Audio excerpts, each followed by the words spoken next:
नमो अरहन्ताणं नमो सिद्धाणं नमो आयर्याणं नमो उवज्जायाणं नमो लोये सव्वसाहुणम्।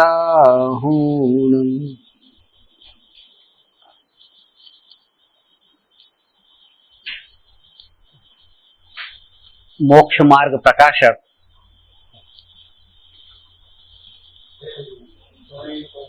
सातमो अधिकार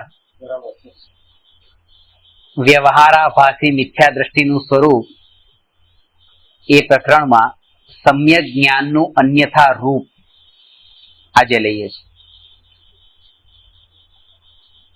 વ્યવહારાભાસી મિથ્યા દ્રષ્ટિ સમ્યક જ્ઞાનના સંબંધમાં શું ભૂલ કરે છે એ અહીં બતાવે છે।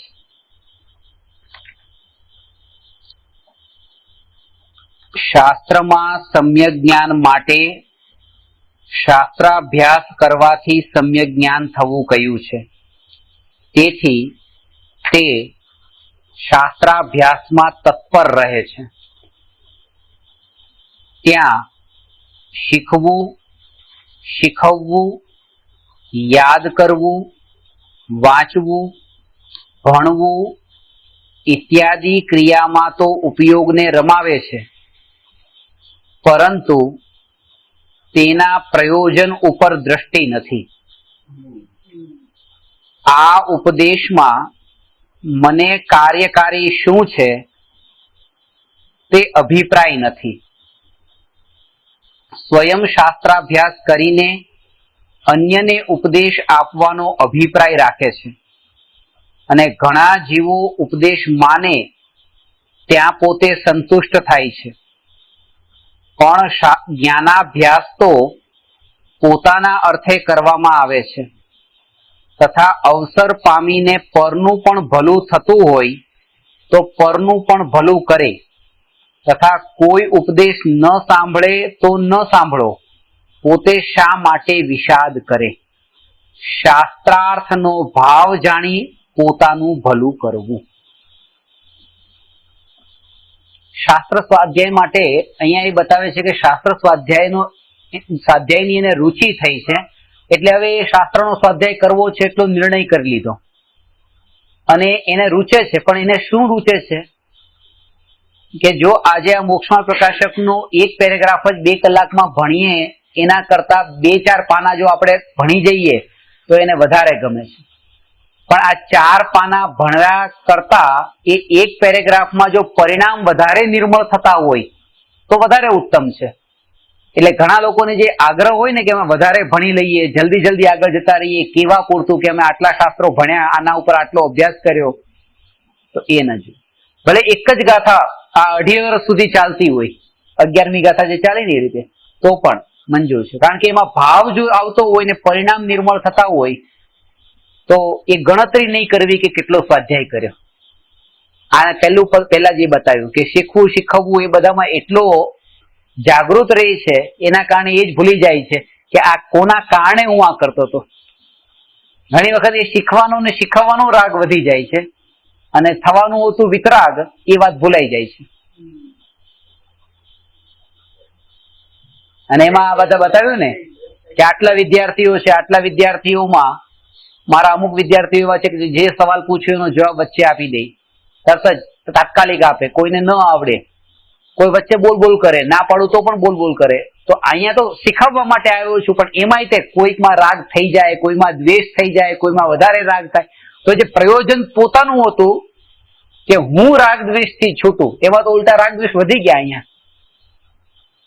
અને ઘણી વખત એ થાય કે તમે કરતા નથી, તમે ધર્મ કરતા નથી, તમે ધર્મ કરતા નથી, ક્યારે કરશો, ક્યારે કરશો, હવે આ મરણ નજીક આવ્યું, હવે તો કરી લો। પણ ત્યાં એને એ વાત યાદ નથી આવતી કે આ કહીને પણ હું ધર્મ કરી રહ્યો છું, આ પણ એક અધર્મ જ છે।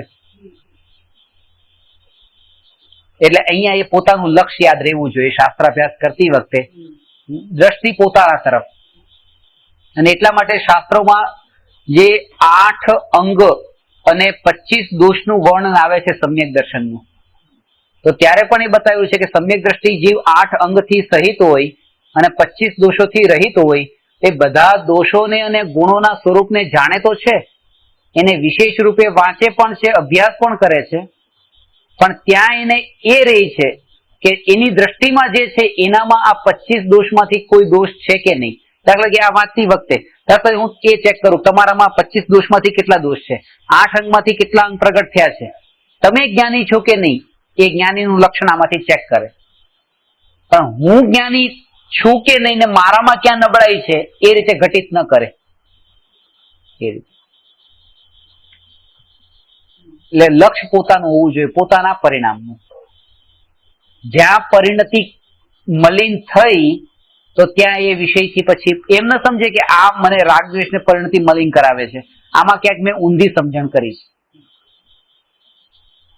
ઘણી વખત એ પણ થાય ને કે શાસ્ત્ર વાંચીને કે ભરત અને બાહુબલી લડ્યા હતા તો એ પણ લડ્યા હતા તો આપણે લડીએ, એમ ઊંધું ગ્રહણ કરે.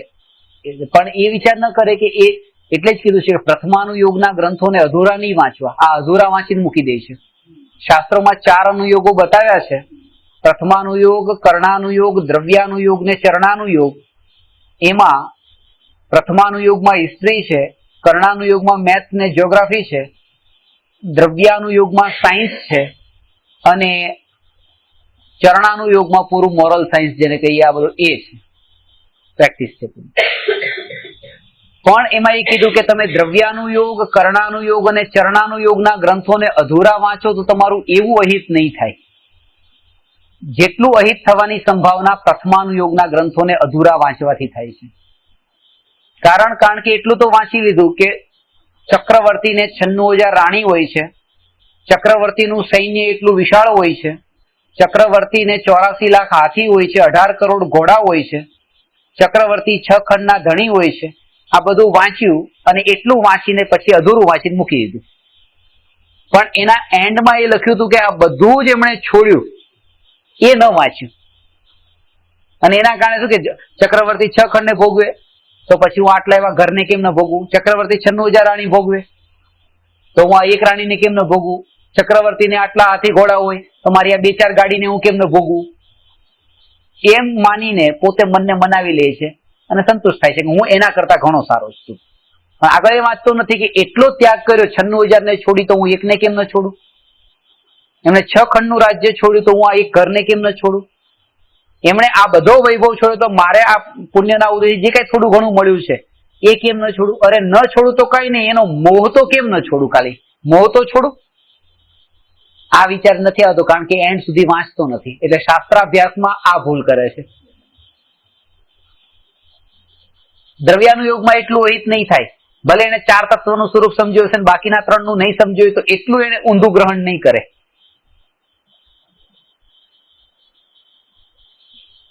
એ હવે અહીંયા આગળ જો આ છેલ્લી લાઈન છે ને એમાં છે કે કોઈને ઉપદેશ ન સાંભળે તો ન સાંભળો, આ વાત ધ્યાનમાં રાખવાની છે. આ બહુ સમજવા જેવી વાત છે કે આપણને બહુ એવા કરુણાના ભાવ આવી જાય છે કે કોઈને કહીએ લાવ કે તમે આ કરો, કરી લો, કરવા જેવું છે. પણ એમાં 2 વાત સમજવી કે વિશુદ્ધિ વિના દેશના નથી હોતી. ટોડરમલજી પોતે કહે છે કે કોઈ જીવને ઉપદેશ નહીં આપવો જ્યાં સુધી સામાવાળા જીવના કશાયના પરિણામ એટલા મંદ ન હોય. એના માટે ખાસ શબ્દ વાપર્યો છે, અત્યંત વિનયવાન થઈને પ્રમોદપૂર્વક જો તમારી પાસે પૂછે કે આ મને સમજાવો તો તમે એને કહો. અને ઘણી વખત આપણને એક ભાવ તો આવે ને કે બાળકોને કહીએ કંઈક કરે, બાળકોને પોતાના છોકરાને કહે, પારકાને તો કહેવા નથી પણ પોતાનામાં તો એટલો રાગ હોય ને કે કહીએ પણ હું એને કહેવા પર મારી દશા અત્યારે એવી છે કે હું એને કહું એમ તરત પોતાને જોવાનું કે હું એટલો રાગ દ્વેષથી રહિત થયો છું, હું એને શું કહું? કોઈ એંગલ થી જોવામાં આવે તો એ ક્યાંક મારાથી પણ વધારે સરળ હશે, મારાથી પણ વધારે સત્ય હશે એ રીતે. એટલે ત્યાં પછી એને કહેવાનો પણ ભાવ પછી એવો નથી રહેતો જેટલો પહેલો આમ અંદર મારે કે છોકરાઓનો અત્યારે અહીંયા પ્રવચનમાં એક ક્લાસમાં પણ બેસી જાય તો આપણને આનંદ આવે, જો મારા છોકરા બેઠા. ભાવના તો ઘણી હોય, ન બેસે તો ઠીક છે, એ ઢીલું છોડવાનું, એની પાછળ પણ એટલી આસક્તિ નહીં.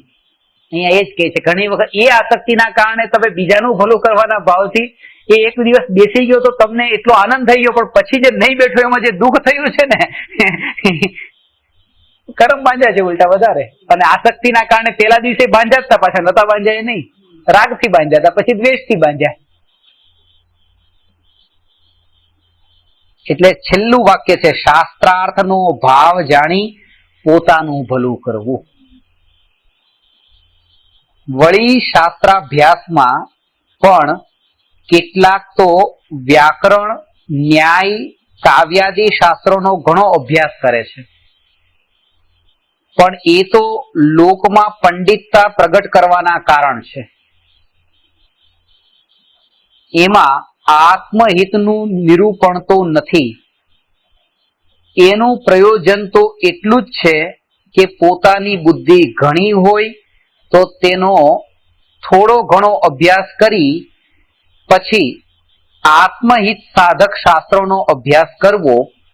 પણ જો થોડી બુદ્ધિ હોય તો આત્મહિત સાધક સુગમ શાસ્ત્રોનો જ અભ્યાસ કરવો. પરંતુ એ વ્યાકરણ આદિનો જ અભ્યાસ કરતા કરતા આયુષ્ય પૂર્ણ થઈ જાય અને તત્વજ્ઞાનની પ્રાપ્તિ ન બને એમ તો ન કરવું.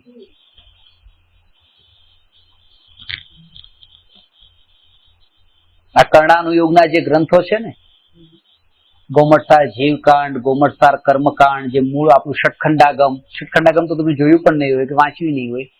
ષટખંડાગમ જોયું તો છે ને, ષટખંડાગમ કે જેની ષટખંડાગમની ટીકાઓ આ ધવલા, જય ધવલા, મહાધવલા અને એના આધાર ઉપર લખાયેલા આ નેમિચંદ્ર આચાર્યના ગોમટસાર જીવકાંડ, કર્મકાંડ, એના આધાર ઉપર તે આ લબ્ધિસાર, ત્રિલોકસાર, ક્ષપણાસાર, તિલોયપણત્તિ, આ બધા ગ્રંથો અને એના આધારે ટોડરમલજીએ લખેલી આ બધાના સાર રૂપે સમ્યક જ્ઞાન ચંદ્રિકા નામની ટીકા. અને પોતે પાછો અભ્યાસ કરેલો હતો ને અભ્યાસ કરેલા જીવ એ કહે છે નહીં, એમ નહીં કે જેનાથી ન થતો હોય એ કહે કે તમે નહીં કરતા. પોતાનાથી તો થતો હતો, પણ એ બતાવ્યું કે જો તમારી પાસે એટલી બુદ્ધિ ન હોય તો એ બધામાં નહીં પડતા, તમારું પ્રયોજનભૂત કાર્ય કરી લો.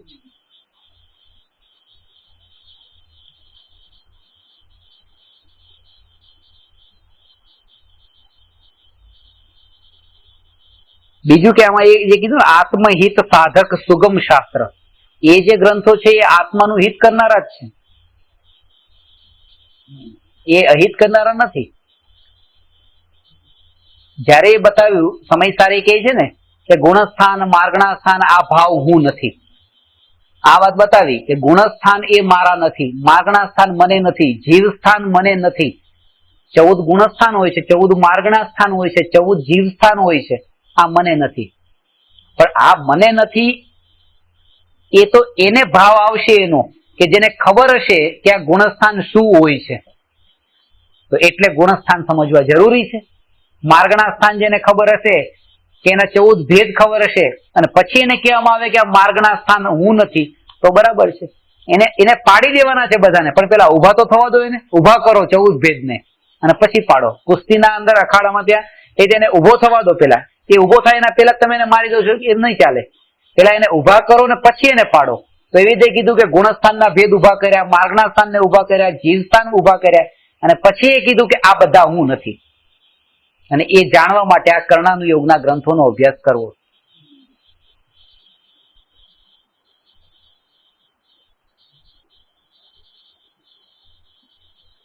પ્રશ્ન છે, એવું છે તો વ્યાકરણ આદિનો અભ્યાસ ન કરવો જોઈએ? ઉત્તર, એના અભ્યાસ વિના મહાન ગ્રંથોનો અર્થ ખુલતો નથી, તેથી એનો પણ અભ્યાસ કરવો યોગ્ય છે. પણ બે વસ્તુ કે કરવો જોઈએ, પણ કેટલે સુધી એ તમારે નક્કી કરવાનું છે.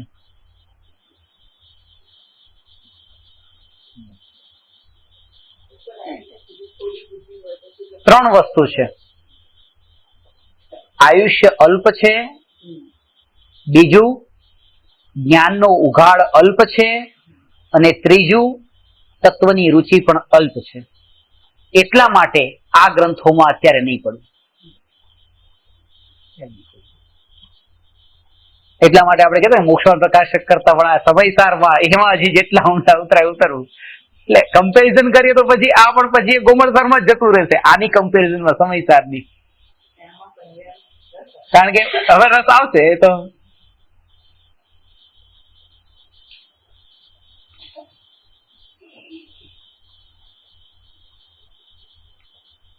પ્રશ્ન છે, મહાન ગ્રંથ એવા શા માટે બનાવ્યા કે જેનો અર્થ વ્યાકરણાદિ વિના ન ખુલે? ભાષા વડે સુગમ રૂપ હિતોપદેશ કેમ ન લખ્યો? તેમને કઈ પ્રયોજન તો હતું નહીં?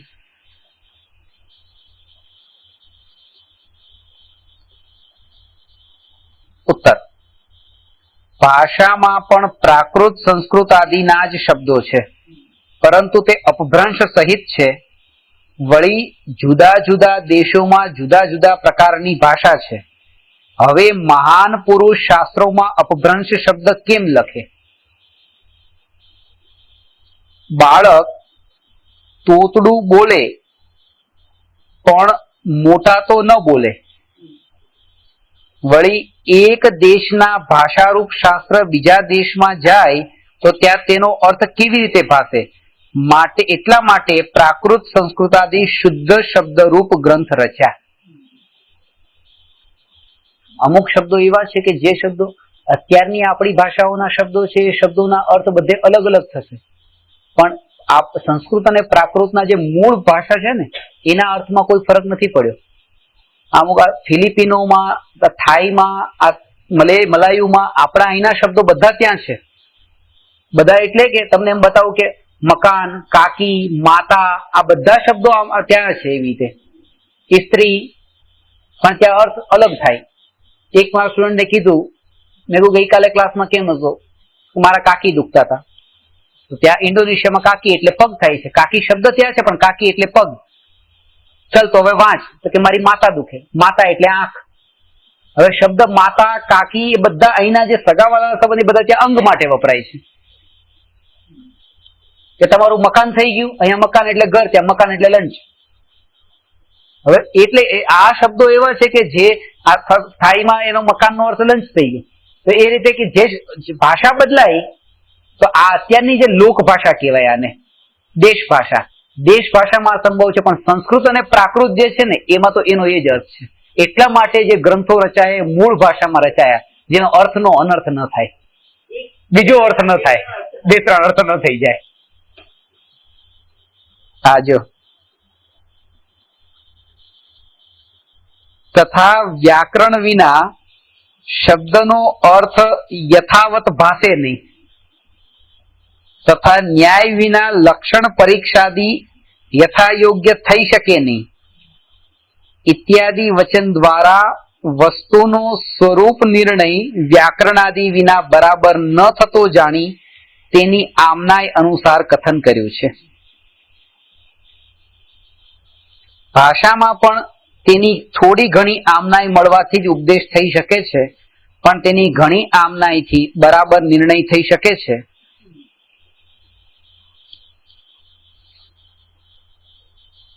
એમ છે તો હવે ભાષા રૂપ ગ્રંથ શા માટે બનાવો છો? તો કે જે મૂળ ગ્રંથ હોતા એને જ રહેવા દેવાતા. એનું પણ કારણ બતાવે છે કે હવે એની જરૂર કેમ પડી. ઉત્તર, કાળ દોષથી જીવોની મંદ બુદ્ધિ જાણી કોઈ જીવોને જેટલું જ્ઞાન થશે તેટલું તો થશે એવો અભિપ્રાય વિચારી ભાષા ગ્રંથ કરીએ છે.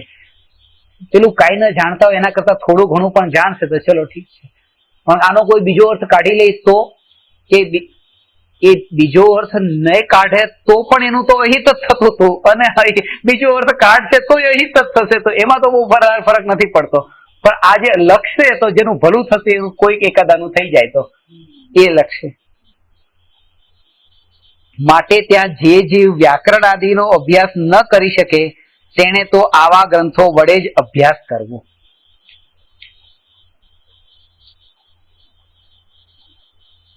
આ વાત આના ઉપર તમને સમજાયું ને કે આટલા ગ્રંથો છે, આટલા ગ્રંથો છે, હવે આ પંડિતોએ લખવાની શું જરૂર છે? આટલું બધું ઘણું આપી દીધું છે જ્ઞાનીઓએ. એનું કારણ છે, ભારેલજી પોતે કહે છે કે ઠીક છે અમારા જેવા પંડિતોની તમને જરૂર છે, આટલું બધું આપી દીધું છે ને, તો વાંચો સંસ્કૃતની ને પ્રાકૃતની ગાથાઓની ટીકાને અર્થ કરીને બતાવો. આજે હિન્દીની ટીકા અથવા તો માનો કે બધી પોતે જેટલી પણ અત્યારની ભાષામાં જે તમને સમજાવે છે ઉદાહરણથી દ્રષ્ટાંતથી, એ સારું છે. હવે આપણે તો આપણું પ્રયોજન જોવાનું કે આપણું કામ થઈ ગયું ને. ભલે એમણે એક પ્રવચનના અંદર 25 દ્રષ્ટાંત આપ્યા, પણ 25 દ્રષ્ટાંત આપીને પણ જે જીવને કઈ નતું સમજાતું એને 25 દ્રષ્ટાંતથી એ વળી ગયો ને પાછો પોઝિટિવ વિચાર કરીને નીકળી જવાનું. એમ નહીં કે ભાઈ જો હમણાં આટલું બધું બસ પોતાની દુકાન ચલાવવા માટે આવું કરે ને આમ કરે ને તેમ, કાંઈ પ્રયોજન નહીં. પોઝિટિવ વિચાર કરીને કશાય નહીં કરે.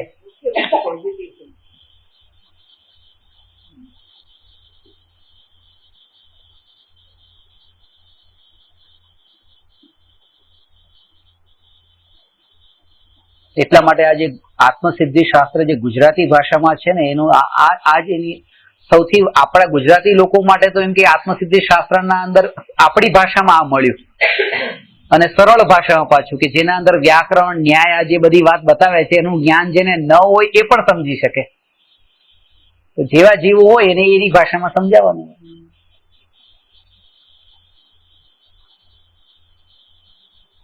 પરંતુ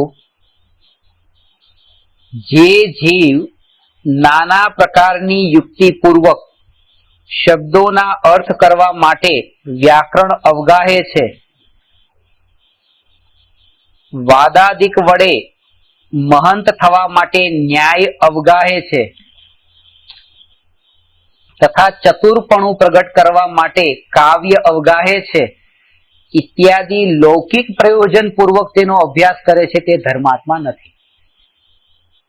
પણ તેનો બને તેટલો થોડો ઘણો અભ્યાસ કરી આત્મહિત અર્થે જે તત્વાદીનો નિર્ણય કરે છે તે જ ધર્માત્મા પંડિત સમજવું.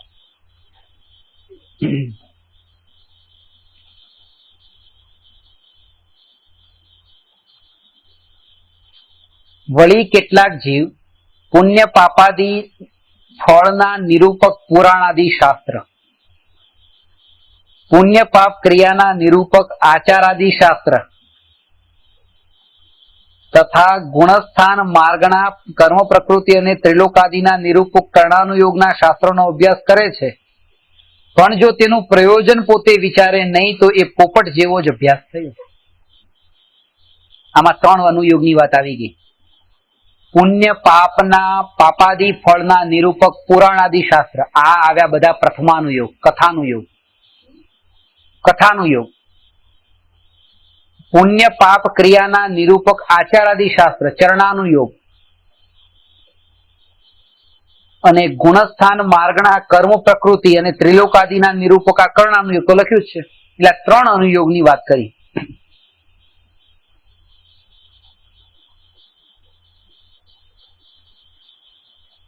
અને જો તેનું પ્રયોજન વિચારે છે તો ત્યાં પાપને બુરું જાણવું, પુણ્યને ભલું જાણવું. આ વાત કે શાસ્ત્રોમાં એમ જાણે કે આ જીવે જો આ પાપ કર્યા હતા તો એ પાપના ફળમાં એને આવા દુઃખ ભોગવવા પડે. આવે કે ભાઈ મુનિરાજ ઋષભદેવે એ ત્યાં 1 વર્ષ સુધી આહાર ન મળ્યો, કારણ કે પૂર્વે એવી રીતે બળદને મોઢા પર બાંધી દીધું હતું કે જેના કારણે થઈને એ પાપના ફળમાં એ પાપ ઉદયમાં આવ્યા કે આ આહાર ન મળ્યો. તો એ જાણ્યું, તો એના ઉપરથી એને તારણ શું કાઢ્યું કે કોઈને ભૂખ્યા નહીં રાખવા, ખાવા આપી દેવું, જેથી કરીને તમારે ભૂખ્યા ન રહેવું પડે. એને લક્ષ્ય ઊંધું શીખ્યું. એટલે આના ઉપરથી એને કે શાસ્ત્રોમાં પાપનું ફળ ભોગવવા વાળા શાસ્ત્રો બતાવ્યા કે આ પાપ ન કરવા જેવું, નથી કરવા જેવું. અને પુણ્ય કર્યું તો એનું ફળ પણ એને આવું મળ્યું હતું કે જો આ પુણ્ય નકામું નથી જતું, કરવું જોઈએ. ત્યાં પુણ્યને ઉપાદેય અને પાપને છોડવા ભેદ કરી દીધો, ત્યાં જ અધર્મ શરૂ થયો. પુણ્ય પાપમાં ભેદ થયો, ત્યાં જ અધર્મ શરૂ થયો. પણ ત્યાં એ વિચાર નથી આવતો કયો કે આ પાપનું ફળ પણ ભોગવવું પડ્યું ને પુણ્યનું ફળ પણ ભોગવવું પડ્યું. એમ નહીં, એનાથી 100 આગળ એ તો બપોરે ચર્ચા થઈ ગઈ. પાપના ફળ ને મારે ભોગવું, અત્યારે જે ભોગવું છું પાપનું ફળ એ ભોગવું છું, પુણ્યના ફળ ને ભોગવું છું, બે નહીં. પાપના ફળને ભોગવતો નથી, પુણ્યના ફળને ભોગવતો નથી, એવો જે મારો સ્વભાવ છે, શુદ્ધ સ્વભાવ, મહત્તા એની હોવી જોઈએ, બસ એ હું છું. મહત્તા ભોગવવા વાળી જે પર્યાય જે છે, સુખ દુઃખ ને ભોગવે છે, પાપ પુણ્યના ફળને ભોગવે છે, એ પર્યાયની મહત્તા ન હોવી જોઈએ. બસ જ્ઞાતા દ્રષ્ટિ. એ તો કોઈ મુસ્લિમ પણ એક ગાયક ગીતો બધા બનાવે છે, એમાં છે ને, આજ કિયા કલ પાએગા, જૈસા કરેગા વૈસા ભરેગા, તો એ લોકો પણ કે છે. અહીંયા કે છે કે आज किया कल पाएगा, एम नहीं, आज तू करने वाला नहीं और कल तू भोगने वाला नहीं है, आज भी तू ज्ञाता है और कल भी तू ज्ञाता है. આ વાત ક્યાંય નથી. આજે પણ તું જ્ઞાતા છે ને અનંત કાળ સુધી જ્ઞાતા છે.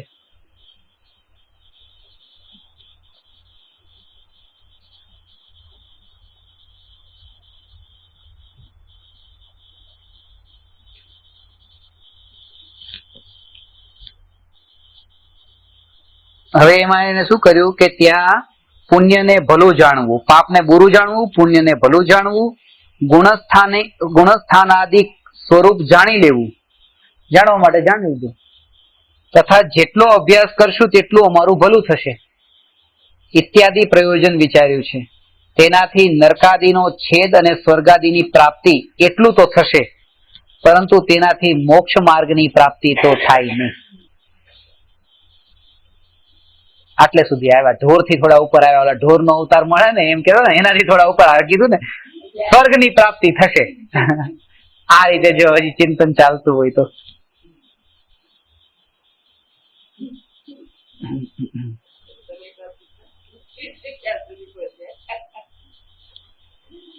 પહેલા સાચું તત્વજ્ઞાન થાય તો પછી તે પુણ્ય પાપના ફળને સંસાર જાણે, શુદ્ધોપયોગથી મોક્ષ માને, ગુણસ્થાનાદિ રૂપ જીવનું વ્યવહાર નિરૂપણ જાણે ઇત્યાદિ જેમ છે તેમ શ્રદ્ધાન કરી તેનો અભ્યાસ કરે તો સમ્યક જ્ઞાન થાય. આ સાચ સમ્યક જ્ઞાન કોને થાય? શાસ્ત્ર ખાલી વાંચવાથી ન થાય, પણ એ જાગૃતિ. ભલે 14 ગુણસ્થાનનું સ્વરૂપ સમજે, પણ ત્યાં જાગૃતિ કે આ ગુણસ્થાન આત્માનું સ્વરૂપ નથી, આ પર્યાય છે.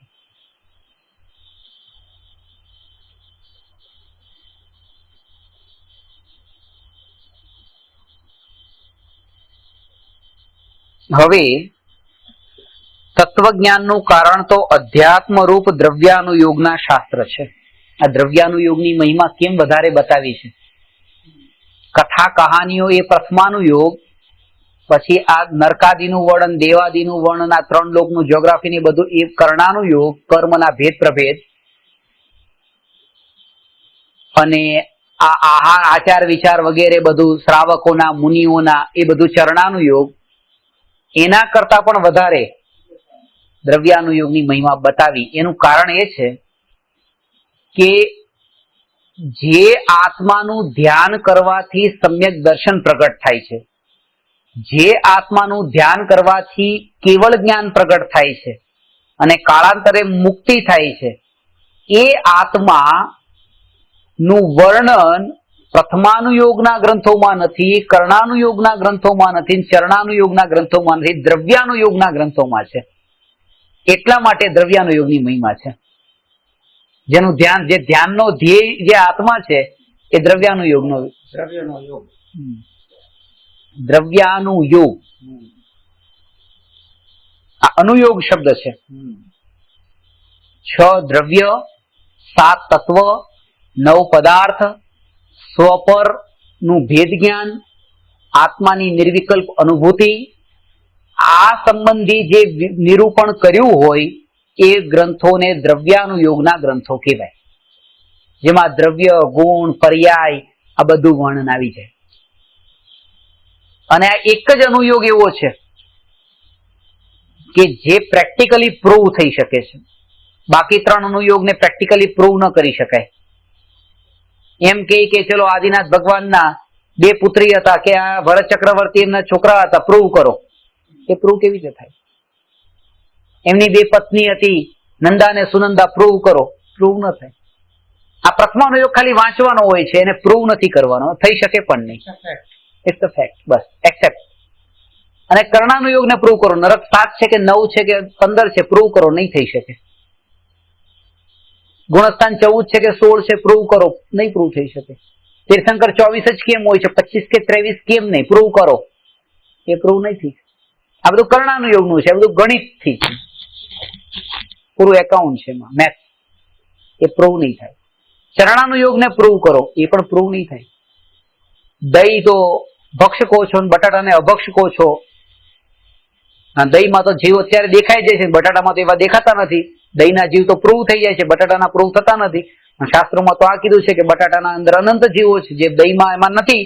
જે દહીંમાં એ બટાટા જેટલું પાપ નથી એમ કીધું, તો એનો મતલબ એ થયો કે ભાઈ એ પ્રૂવ ન કરી શકાય કે અનંત જીવ વધારે છે ને આમાં ઓછા છે. કેવી રીતે પાપ કોનું વધારે ઓછું એ રીતે. પણ દ્રવ્યાનુયોગના જે સિદ્ધાંતો છે અને એમાં જે નિરૂપણ કર્યું છે એ પ્રૂવ થઈ શકે છે. એ કેવી રીતે પ્રૂવ થઈ શકે છે એમાં બતાવ્યું છે કે આ કોઈ પણ પૂતગલ પદાર્થ સાથે તમારો કોઈ સંબંધ નથી, કારણ કે તમારા વિકલ્પ અનુસાર એનું પરિણમન થતું નથી. આ પ્રૂવ થાય છે. વિકલ્પ અલગ હોય ને ત્યાં થતું બીજું હોય. આ વાત સાચી. આ ખરેખર આ મારા નથી. આ વિકલ્પ પણ મારા નથી. વિકલ્પથી આ પરિણમન થતું નથી એટલે ઘર મારું નથી એમ નહીં, પણ વિકલ્પ જ મારા નથી, કારણ કે એ પણ ઉદય અનુસારે આવે છે. મારા ભાવથી એ ટકતા નથી, રહેતા નથી, લંબાતા નથી, થતું એ રીતે.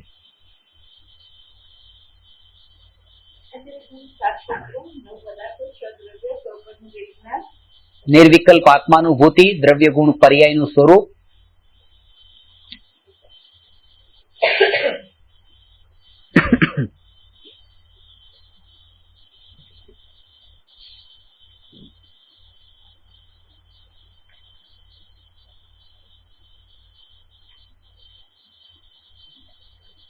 વગેરે વિશે નિરૂપણ એ દ્રવ્યાનું, અને એ સિદ્ધ થઈ શકે છે પ્રેક્ટિકલી. આપણે એને પ્રયોગ કરી શકીએ છીએ. એમાં પ્રયોગાત્મક છે. આ રાગ મારું સ્વરૂપ નથી એની ખબર પડે છે, કારણ કે એક સમય પૂરતો છે ને પછી હું તો છું, હું છું અને રાગ નથી. એનો મતલબ કે હું અને રાગ એક નથી.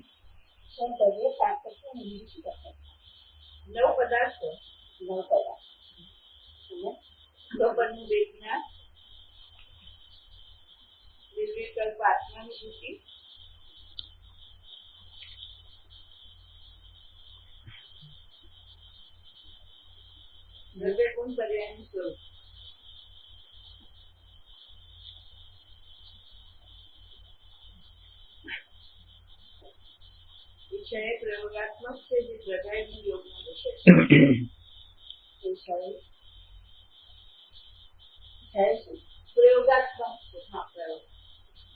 આ પ્રકરણ સંબંધી સિદ્ધાંતોને પ્રયોગાત્મક રીતે સિદ્ધ કરી શકાય છે.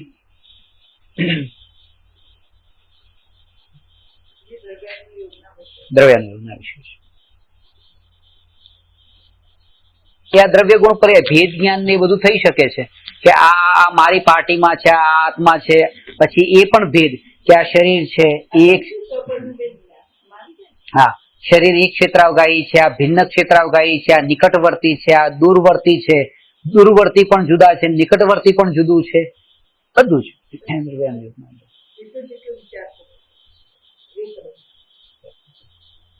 અને આના ઉપર જ તે જેટલી શ્રદ્ધા દ્રઢ થાય છે એટલી જ તે પ્રથમાનુયોગ, કર્ણાનુયોગ અને ચરણાનુયોગમાં દ્રઢ શ્રદ્ધા થાય છે આના બળ પર.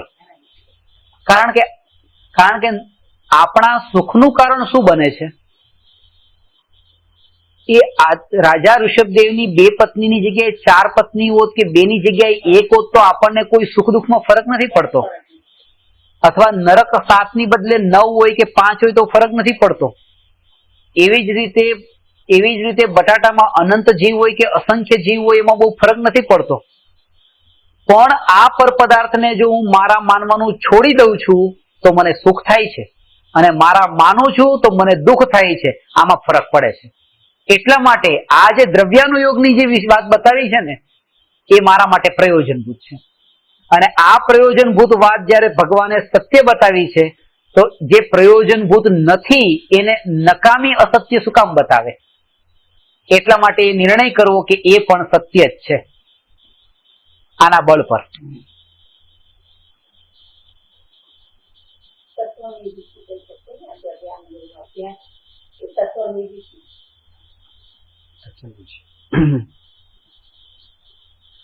હવે તત્વજ્ઞાનનું કારણ તો અધ્યાત્મરૂપ દ્રવ્યાનુયોગના શાસ્ત્ર છે, અને કેટલાક જીવ એ શાસ્ત્રોનો પણ અભ્યાસ કરે છે, પણ જ્યાં જેમ લખ્યું છે તેમ પોતે નિર્ણય કરી પોતાને પોતારૂપ, પરને પરરૂપ અને આશ્રવાદીને આશ્રવાદી રૂપ શ્રદ્ધાન કરતા નથી. આ 7 તત્વની વાત બતાવી. પોતાને પોતારૂપ એટલે જીવ તત્વની શ્રદ્ધા, પરને પરરૂપ એટલે અજીવ તત્વની શ્રદ્ધા, જીવ, અજીવ, પછી ત્રીજું આશ્રવ અને આદિ કહીને પછી એ રીતે સાથે સાથ લઈ લેવા. કદાપી મુખથી તો યથાવત નિરૂપણ એવું પણ કરે કે જેના ઉપદેશથી અન્ય જીવ સમ્યક દ્રષ્ટિ થઈ જાય.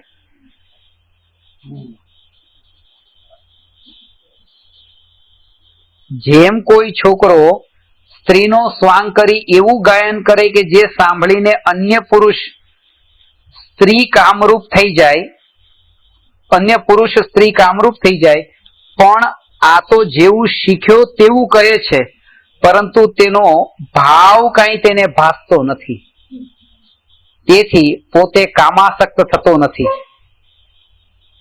તેમ આ જેવું લખ્યું છે તેવો ઉપદેશ દે છે, પરંતુ પોતે અનુભવ કરતો નથી. જો પોતાને તેનું શ્રદ્ધાન થયું હોત તો અન્ય તત્વનો અંશ અન્ય તત્વમાં ન મેળવેત, પણ તેને તેનું ઠેકાણું નથી, તેથી સમ્યક જ્ઞાન થતું નથી.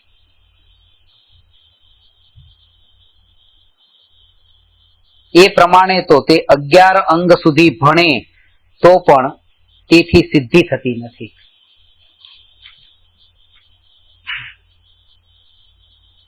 શ્રી સમયસારાદિમાં મિથ્યા દ્રષ્ટિને 11 અંગનું જ્ઞાન થવું લખ્યું છે.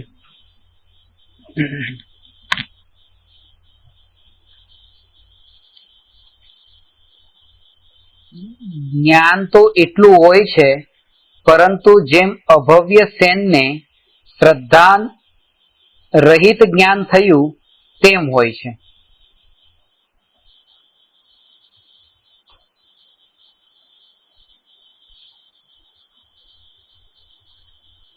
એટલે શ્રદ્ધાન વગરનું જ્ઞાન, સમ્યક દર્શન વગરનું જ્ઞાન, સમ્યક દર્શન વિના.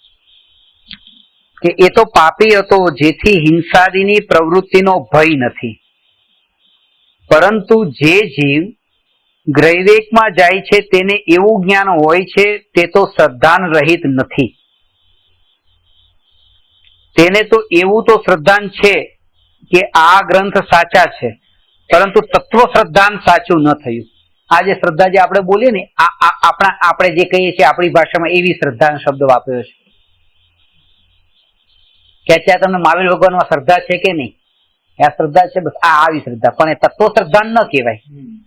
એમ મોક્ષ તત્વની શ્રદ્ધા, મહાવીર ભગવાન મોક્ષે છે શ્રદ્ધાન છે કે નહીં? હા, તો આને માની લઈએ કે આને મોક્ષ તત્વનું શ્રદ્ધાન થયું? એમ નથી, તત્વ શ્રદ્ધાન નથી, ખાલી આ શ્રદ્ધા છે, શબ્દની શ્રદ્ધા છે.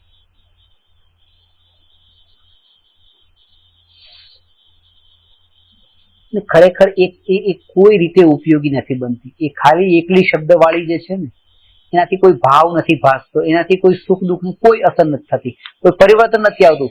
અને થોડું ભણેલું હશે પણ જો એનો ભાવ ગ્રહણ કર્યો હશે ને તો એના સુખ દુઃખમાં ફરક પડશે. એટલે મેં કીધું ને અમુક આપણે પ્રેક્ટિકલી આ વિચાર કરવાનો કે એક કોઈ ઘટના સંબંધી જે આકુરતાઓ થતી હોય છે, બસ જ્ઞાન કઈ નથી, પણ એ ઘટના સંબંધી આકુરતા છે, એ ઘટનાનો વિકલ્પ છોડી દીધો તો જેટલી નિરાકુરતા થઈ એટલી ઘટના સંબંધી, તો હવે એટલી શાંતિ થઈ. અને આના ઉપરથી શું કરવાનું?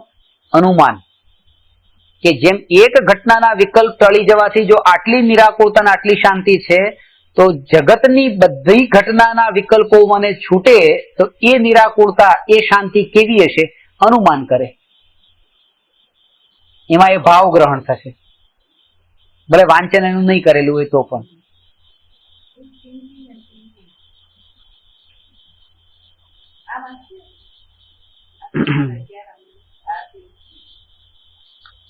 ફૂટનોટમાં છે.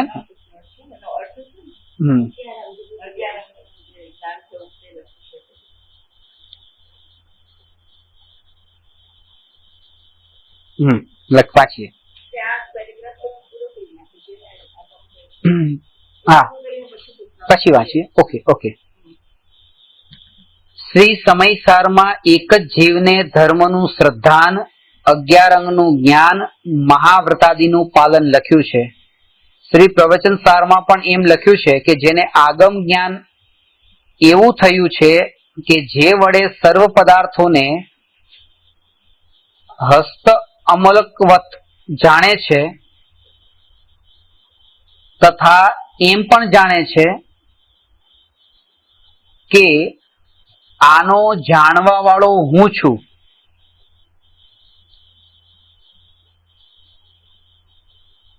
પરંતુ હું જ્ઞાન સ્વરૂપ છું એવો પોતાને પરદ્રવ્યથી ભિન્ન કેવળ ચૈતન્ય દ્રવ્યનો અનુભવ નથી. માટે આત્મજ્ઞાન શૂન્ય આગમ જ્ઞાન પણ કાર્યકારી નથી. આમાં જે વાત બતાવે છે ને એ કે આજે બપોરે જે વાત મેં તમને બતાવી કે જ્ઞેયાકાર જ્ઞાન સ્વભાવી છું એ તો એને ખબર પડે છે, આ જાણનાર જાણનાર જાણનાર, પણ જે જ્ઞાનાકાર જ્ઞાન જે છે ને એની એને ખબર નથી. એટલે શું, આ પ્રકરણ થોડું સૂક્ષ્મ છે. હવે જે વાત કહું છું કે દરેક સમયે આપણને આપણું જે જ્ઞાન છે એ જ્ઞાન અલગ અલગ જ્ઞેયને જાણે છે. જે સમયે એ જ્ઞેયને જાણે છે એ સમયે જ્ઞેયના આકાર રૂપે થાય છે એમ નથી. પહેલી વાત તો જ્ઞેયના આકારે થાય છે એમ નથી.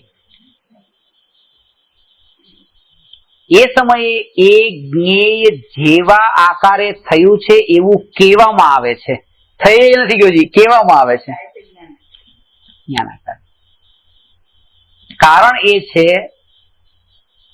એ છે કે એક દ્રવ્યની બે ક્રિયા ન હોય અને એક ક્રિયાના કરતા બે દ્રવ્ય ન હોય. એ ન્યાયે, એ સિદ્ધાંતે આત્માનો આ આકાર જે છે એ આકાર જો સામે રહેલા ટેબલનો આકાર જે છે એ આ આકાર ટેબલ નો હોય તો ટેબલના બે આકાર થયા. એક તો ટેબલમાં રહેલો એ આકાર અને એ બીજો અહીંનો આકાર. અને અહીંયા બે આકાર થયા, એક જ્ઞાનનો આકાર અને એક ટેબલનો આકાર, જે બે બરાબર નથી. એટલે ટેબલનો આકાર ટેબલ પૂરતો જ છે, જ્ઞાનનો આકાર જ્ઞાન પૂરતો જ છે. ભાવથી ખાલી એક સમય માટે આમ વિચાર પણ કરીએ ને ત્યારે પછી એ જ્ઞેય છૂટતા થોડા ટાઈમ માટે શાંતિ લાગશે. એ પછી એક ટાઈમ, જેટલા ટાઈમ માટે એ જ્ઞેયથી દ્રષ્ટિ હતી એટલા ટાઈમ માટે આ જ્ઞાન જ રહ્યું અને એ આનંદનું કારણ બન્યું. ત્યારે એ પછી એના ઉપરથી અનુમાન કરીને કે જેમ એક જ્ઞેયથી છૂટો પડ્યો આટલી શાંતિ, તો બીજા સમયે પણ છૂટો રહો, ત્રીજા સમયે પણ છૂટો રહો, એમ એ જ લઈને જાય છે આગળ.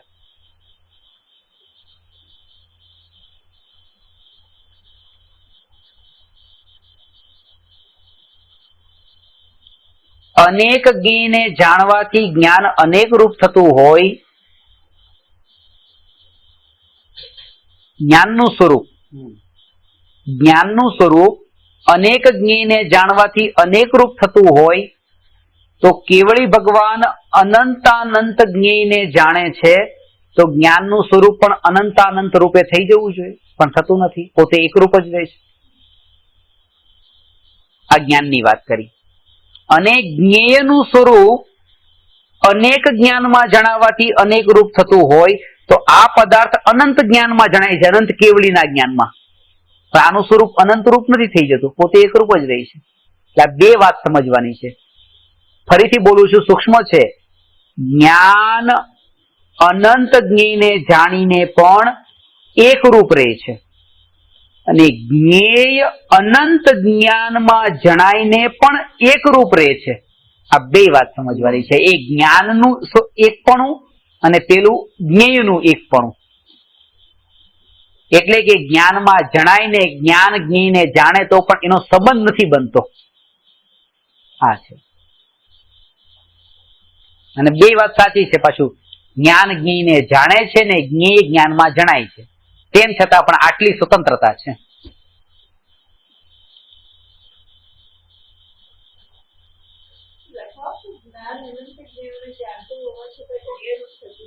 હવે અનંત શબ્દ લખી નાખજો. અનંત જ્ઞેયોને જાણ. અનંત જ્ઞેય રૂપ થતું નથી.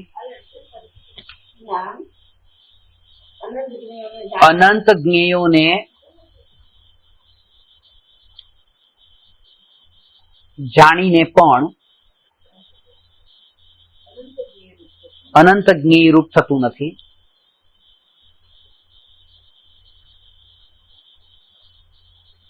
એટલે એ જ અનંત એટલે પોતાના એકપણાને છોડતું નથી કોઈ પણ દ્રવ્ય.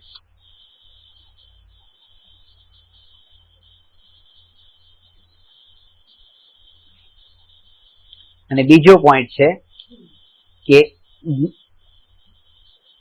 જ્ઞેય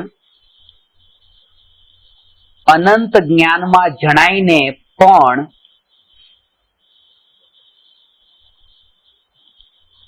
અનંત રૂપ થતું નથી, પોતે એક રૂપ જ રહે છે.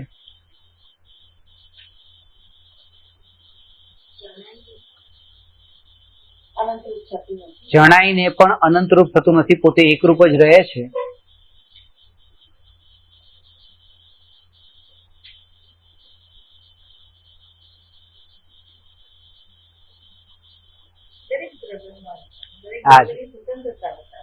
દરેક દ્રવ્યની સ્વતંત્રતા બતાવે છે.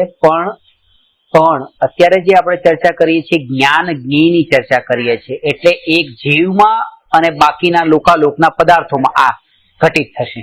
બાકી એક પૂતગલ ને બીજા પૂતગલમાં જ્ઞાન જ્ઞેય ઘટિત નહીં થાય, કારણ કે બે જડ છે. આ તો જ્ઞાન અને જ્ઞેયમાં ઘટિત કરવાનું છે.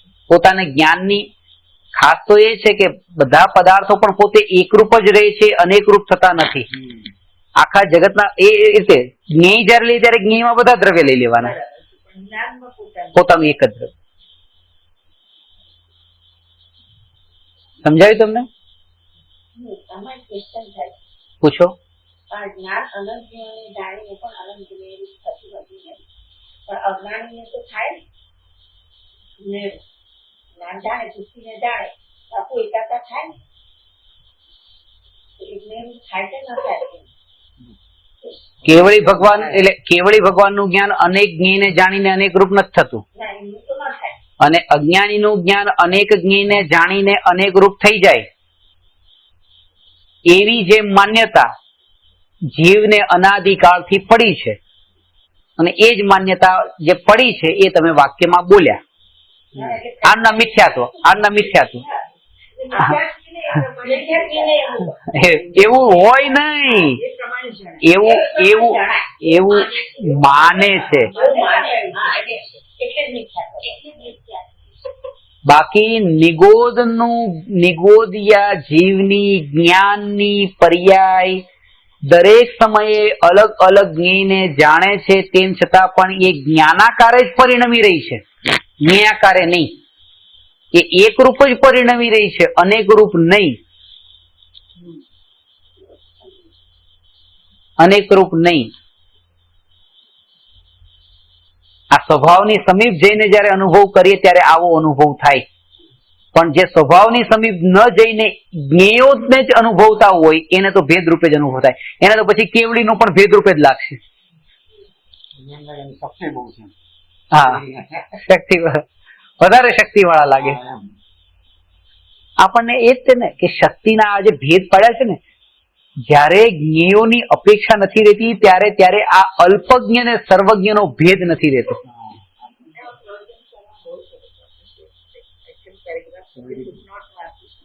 અલ્પજ્ઞ સર્વને જાણનારું જ્ઞાન, એટલે સર્વ એટલે શું? સર્વજ્ઞેય એટલે ઓબ્જેક્ટ. તો એ ઓબ્જેક્ટ ને જાણનારું જ્ઞાન અને 2-5 ઓબ્જેક્ટ ને જાણનારું એવું નિગોદનું જ્ઞાન. એમ તો એ ઓબ્જેક્ટ ના કારણે આ સબ્જેક્ટમાં બે ભેદ પડ્યા, પણ એ બે ને છોડી દો તો આ બે માં પછી શું ભેદ? કે આ પણ જાણનાર ને આ પણ જાણનાર. તો ભેદ તો ત્યારે પડ્યો કે કોને જાણનાર, કેટલાને જાણનાર, કેવી રીતે જાણનાર. માત્ર જાણનારમાં કોઈ ભેદ નથી.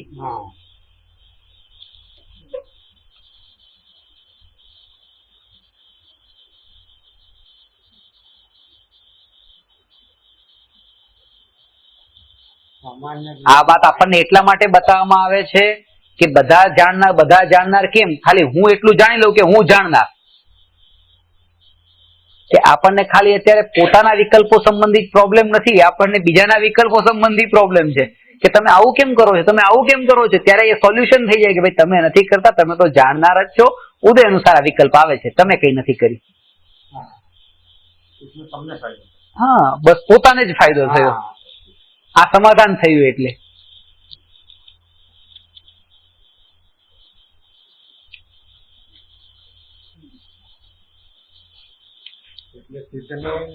સામાન્ય જ્ઞાન સરખું જ સરખું જ છે.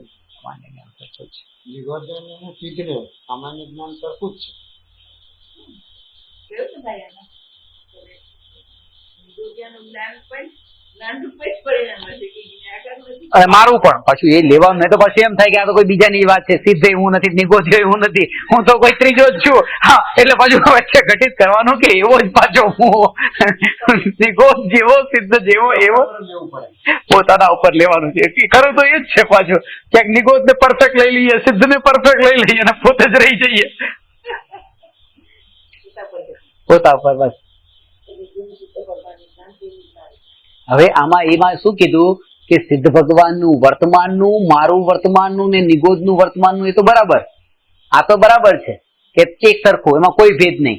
કારણ કે જાણનાર. અને એમાં પછી પોતાનામાં પણ કે પોતાની ભૂતકાળનું અનંતકાળનું ને પોતાનું ભવિષ્યનું અનંતકાળનું પણ એક સરખું. કારણ કે પોતાના ભૂતકાળમાં નિગોધ છે ને પોતાના ભવિષ્યમાં સિદ્ધ છે, અને આ બધું સરખું. કારણ કે એમાં જ્ઞેયનો ભેદ નથી. પછી આ રીતે ત્રિકાળ એક રૂપ. પોતે ભૂતકાળમાં નિગોધ હતો ને અને ભવિષ્યમાં સિદ્ધ થઈશ ને, વાત એ છે. બિગિનિંગ પોઈન્ટ ને લાસ્ટ.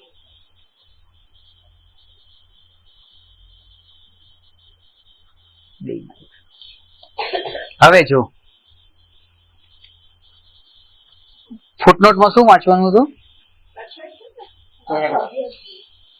અભવ્ય જીવ પ્રથમ તો નિશ્ચયથી મોક્ષ નું જ શ્રદ્ધાન કરતો નથી. કારણ શુદ્ધ જ્ઞાનમય આત્મ તત્વનું જ્ઞાન જ અભવ્યને નથી. એ પહેલા તત્વની શ્રદ્ધા નથી તો છેલ્લાની શું કરે? જીવ પહેલું છે ને સાતમું મોક્ષ. તેથી અભવ્ય જીવ જ્ઞાનને પણ શ્રદ્ધાનરૂપ કરતો નથી, અને જ્ઞાનનું શ્રદ્ધાન નહીં કરવા વાળો અભવ્ય આચારાંગાદિથી માંડીને 11 અંગરૂપ શ્રુત જ્ઞાનને ભણતો હોવા છતાં પણ શાસ્ત્ર ભણવાના ફળના અભાવથી જ્ઞાની થતો નથી.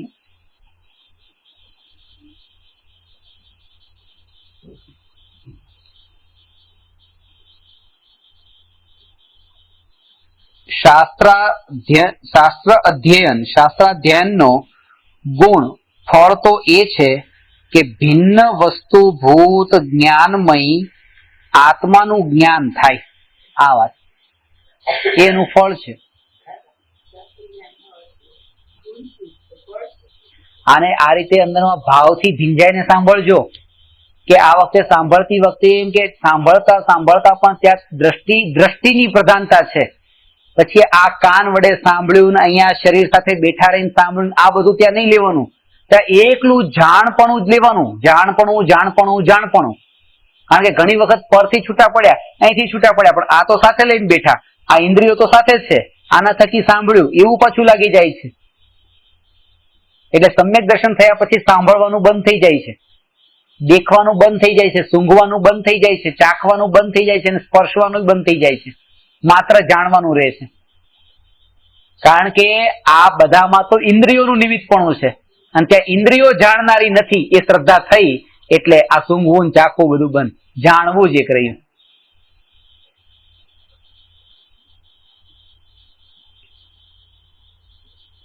એટલે ભિન્ન વસ્તુભૂત જ્ઞાનને નહીં શ્રદ્ધાન કરવા વાળો અભવ્ય શાસ્ત્ર ભણવાથી પણ આત્મજ્ઞાન કરવાને સમર્થ થતો નથી. અર્થાત શાસ્ત્ર ભણતર તેને શુદ્ધાત્મ જ્ઞાન કરી શકતું નથી. તેથી ઘણા જીવોને આના ઉપર પણ કરુણા આવી જાય, અભવ્ય ઉપર પણ, એ કેમ નહીં પામતા હોય, એવો સંભવ જ નથી. જેમ જેમ એમાં લઈ લીધું ને એ સ્વીકાર કરી લઈએ છીએ કે અભવ્ય માટે હવે તમને એ ભાવ આવે ને કે એ પણ કેમ નથી પામતું, કે એ તો સ્વભાવ છે. તમને કોઈ દિવસ એવો ભાવ આવે છે કે પૂતગલ કેમ સમ્યક દર્શન નથી પામતું? બસ તો એવો જ પ્રશ્ન એના માટે ઉભો ન થવો જોઈએ. જેમ પૂતગલનો સ્વભાવ સમ્યક દર્શન પામવાનો નથી એમ એ અભવ્યનો નથી. બસ.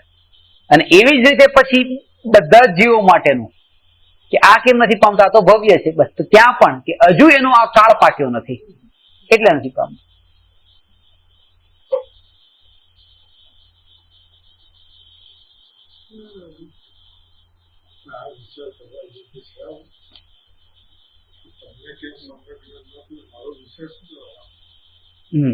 વ્યવસ્થિત ચાલી રહ્યું છે.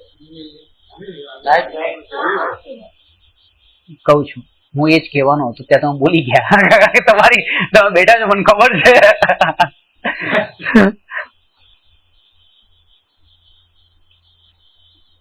અભવ્ય જીવ બીજાના માટેના વિચાર જે આવે છે ને અહીંયા તો એ છે કે પોતાના માટે પણ એ વિચાર ન આવવો જોઈએ. ના ભવ્ય છું કે નહીં, મને સમ્યક દર્શન ક્યારે પ્રગટે કે મને ક્યારે પ્રગટ થશે, એનો કાળ ક્યારે પાકશે, આ બધા વિકલ્પો પણ નહીં. એનું કારણ એ છે કારણ કે એક સરખી ભૂલ કરે છે, એક સરખી ભૂલ કે પેલા એ પર્યાયની પાછળ એવો તન્મય થતો હતો. હવે આ સૂક્ષ્મ રૂપે વાત નીકળી છે એટલે તમને કહું કે એવો તન્મય થતો હતો કે ત્યાં શાકમાં થોડું મીઠું વધારે હતું ઓછું હતું એ પૂતગલની રસગુણની પર્યાય આ ખારાપણાની એમાં એવો અટકી જતો હતો કે એના વિકલ્પોમાં અરે આજે ખારું હતું એમાં અટકી જતો હતો. એ પર્યાયમાંથી બહાર નીકળીને હવે આ પર્યાયમાં અટક્યો. આ પર્યાય જ મને મોક્ષ ક્યારે મળે, પર્યાયમાં અટકવાનું નથી. એટલા માટે ઘણા મને પ્રશ્ન પૂછે મારી પરિણતિ નિર્મળ કેમ થાય, મારી પરિણતિ નિર્મળ કેમ થાય? પરિણતિ નિર્મળ થવી એનું ફળ છે અને ફળ ઉપર દ્રષ્ટિ રાખવી એ જ નીચે પડવા જેવું છે. આ જે છે ને કર્મ કરતે જા ફલ કી ઈચ્છા મત કર, એનો મતલબ એ કે તારું કર્મ છે કે તું દ્રવ્ય ઉપર દ્રષ્ટિ કર અને એના ફળમાં પ્રગટ થતી જે આ શુદ્ધ પર્યાયો છે એને પણ તું દ્રષ્ટિમાં નહીં લે. દ્રવ્ય સ્વભાવને જો નહીં જુઓ.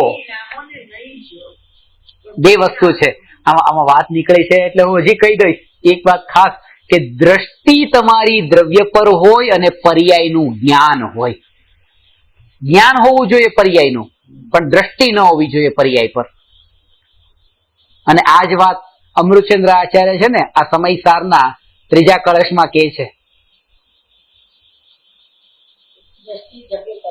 હા, અને ત્યાં પછી આ બધું છૂટી જાય છે.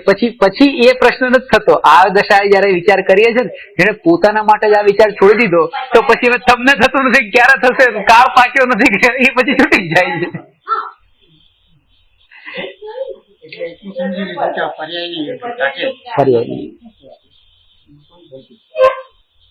પર્યાયની યોગ્યતા છે અને એ પર્યાયની યોગ્યતાનો વિચાર પણ પછી કરવામાં પણ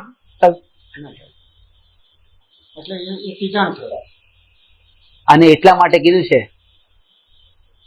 છેલ્લે શું લખ્યું તમે? હા, કે સમયસારમાં એ બતાવ્યું કે યદ્યપિ મેં તો શુદ્ધ માત્ર ચૈતન્ય મૂર્તિ હું. આ વાત બસ આટલી વાત કહીને રોકાઈ ન ગયા. આ દ્રવ્ય સ્વભાવથી હું શુદ્ધ છું. फिर भी परिणति मलिन हुई है मोहोदय से. આ પર્યાયનું જ્ઞાન. દ્રષ્ટિ દ્રવ્ય પર છે અને પર્યાયનું જ્ઞાન છે. અને પછી એક ભાવના પણ છે. પરમ વિશુદ્ધિ કો પાવે વહ પરિણતિ મેરી. પણ એની પાછળ પોતાનો સમય બગાડતા નથી પાછો કે ક્યારે પરિણતિ પરમ વિશુદ્ધિને પામે ક્યારે પામે. આ એક ભાવના છે, આ બોલવાનું નથી. એ વખતે ખાસ એક દ્રષ્ટિ અને એક લક્ષ્ય. લક્ષ્ય એ છે કે પરિપૂર્ણ શુદ્ધતાની પર્યાય મને પ્રગટે લક્ષ્ય છે પણ દ્રષ્ટિ એના ઉપર ન જવી જોઈએ. એક પળ માટે પણ જો દ્રષ્ટિ ગઈ એના ઉપર તો અહીંયા શું થઈ ગયું કે લક્ષ્ય જે હતું એ દ્રષ્ટિમાં આવી ગયું. તો દ્રષ્ટિમાં જે આવવું જોઈતું હતું એ નીકળી ગયું, જેથી કરીને લક્ષ્ય જ પ્રગટ નથી. આનો અર્થ શું? જે હું મારા વિચારોથી જે ઘટિત કરું છું એ તમને હવે બતાવું કે એ સચિન તેંડુલકર બેટિંગ કરે છે અને એનું લક્ષ્ય એ છે કે આ રીતે આમ શોટ મારશે તો એના બદલામાં એ આટલું સારું રમશે ને એ જીતશે, કે એના બદલામાં એના આટલા કરોડનો કે આટલા લાખનો કઈ ચેક મળશે. તો એ લક્ષ્ય છે કે મને આટલા પૈસા મળશે, અને લક્ષ્ય એ રાખ્યું છે. પણ જ્યારે દડો સામે આવે છે ત્યારે એ દડાને એ મારવા જ્યારે જાય છે ત્યારે લક્ષ્ય છે એ દ્રષ્ટિમાં નથી આવતું. દ્રષ્ટિમાં તો આ જ આવે છે. લક્ષ્યને પણ ભૂલી જવાનું છે એ ટાઈમે અંદરમાં. બસ દ્રષ્ટિમાં એક જ આવે કે બસ હું આને આમ મારું, બસ આ એનું કામ છે. અને જો એ વખતે લક્ષ્યમાં આવ્યું કે આ મારશે તો આઉટ થઈ જવાશે. એટલે હું વાક્ય એક બોલ્યો કે જે એક વાક્ય લખાવું, એક વાક્ય બોલ્યો કે જે વસ્તુ લક્ષ્યમાં રાખવાની છે એ જો દ્રષ્ટિમાં આવી જાય છે તો લક્ષ્ય સુધી પહોંચાતું નથી.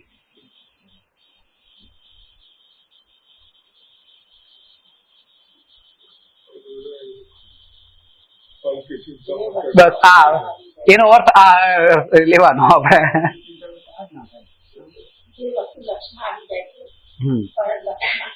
અને ત્યારે તે પૂરેપૂરું દ્રવ્યની મહિમા આવી એમ કહેવાય. નહીં તો પાછો ક્યાંક ને ક્યાંક હજી પર્યાયમાં અટક્યો છે.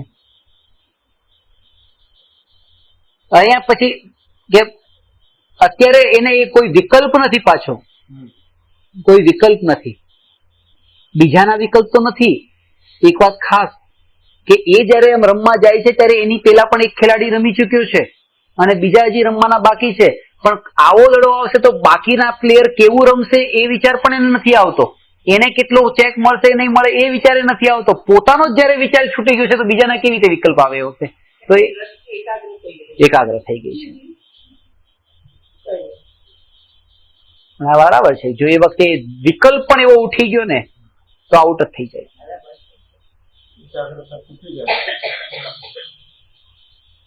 એટલે આ બે વસ્તુને ધ્યાન, જે લક્ષ્ય કીધું છે એ લક્ષ્યનો અર્થ અહીંયા જ્ઞાન સમજવું અને દ્રષ્ટિનો અર્થ અહીંયા દર્શન સમજવું. દર્શન અને જ્ઞાનનો આ સમન્વય છે. દર્શન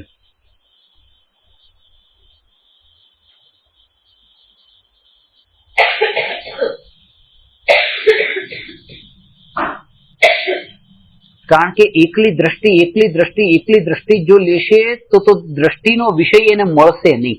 જ્ઞાન તો જોઈશે. એ અશુદ્ધનું એ ખબર છે કે આ ખાણમાંથી આ જે માનું કે સોનું છે તો એ માટી સાથેનું છે, પણ એને તો શુદ્ધ સોનું જ આજ સુધી જોયું છે અને સોનું લેવા માટે ગયો તો ત્યાં એવું સોનું તો ક્યાંય દેખાણું જ નહીં, તો પાછો આવતો રહ્યો. તો ત્યારે એને જ્ઞાનમાં જાણવું પડશે કે પર્યાય સાથેનું મલિન સોનું આવું હોય છે, અને દ્રષ્ટિમાં એ રાખવાનું છે કે સોનું આ સોનું છે, આ નહીં. એટલે અશુદ્ધ પર્યાય સહિતનું દ્રવ્ય જ્ઞાનમાં તો હોવું જોઈએ પણ દ્રષ્ટિમાં ન હોવું જોઈએ.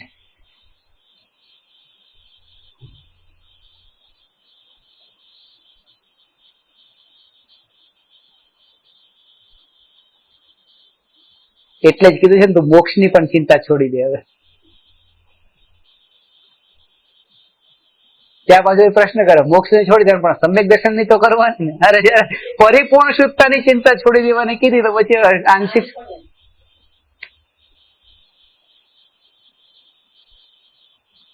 બસ આ જ વિધિ છે. હવે કહો.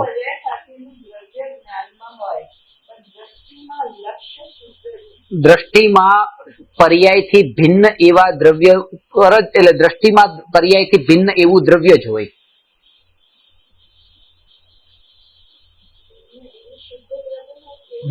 એવું શુદ્ધ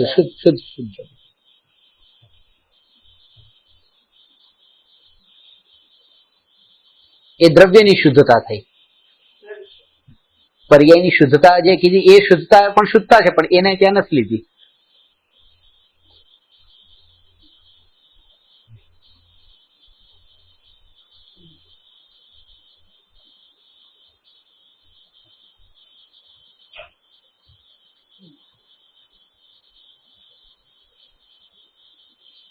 એની મહિમા પણ પાછી ખાસ વાત એ છે, મહિમા એ તો પછી પર્યાયની મહિમા વધારે કે પછી આ દ્રવ્યની મહિમા વધારે? બોલો. વર્તમાન જ્ઞાનની પર્યાય જે પોતાના શુદ્ધ આત્માનો આશ્રય લે તે શુદ્ધ પર્યાય એ શુદ્ધ દ્રવ્યને જાણતો નથી. તમે તમારા વિચારોમાં જે ચાલતું છે કહી દીધું. સારી. મારો પ્રશ્ન એ છે કે આ એક લોખંડ છે, એક સોનું છે અને એક પારસમણી છે. એ પારસમણી લોખંડને ટચ થાય છે તો લોખંડ સોનું થઈ જાય છે. તો હવે સોનાની કિંમત વધારે કે પારસમણીની વધારે? પણ પારસમણીની કિંમત તો એને થાય કે જેને સોનાની કિંમત હોય પાછી લોખંડ કરતા. જેને જ્ઞાન હોય કે ના આવું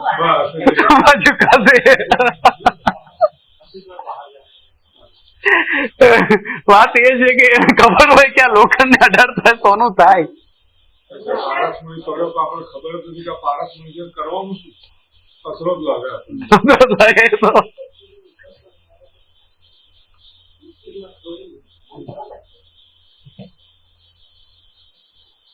એટલા માટે એ જ્ઞાન જે છે એ જ્ઞાનની મહિમા છે. જે જાણે છે કે આ પારસમણી આ લોખંડને સ્પર્શે લોખંડ સોનું થશે, એ જ્ઞાનની જ મહિમા છે. સમજાણું કઈ? એ દાખલો હતો પાછો, પછી પારસમણી ભેગું કરવા નહીં જતા એ રીતે. ના એ તમને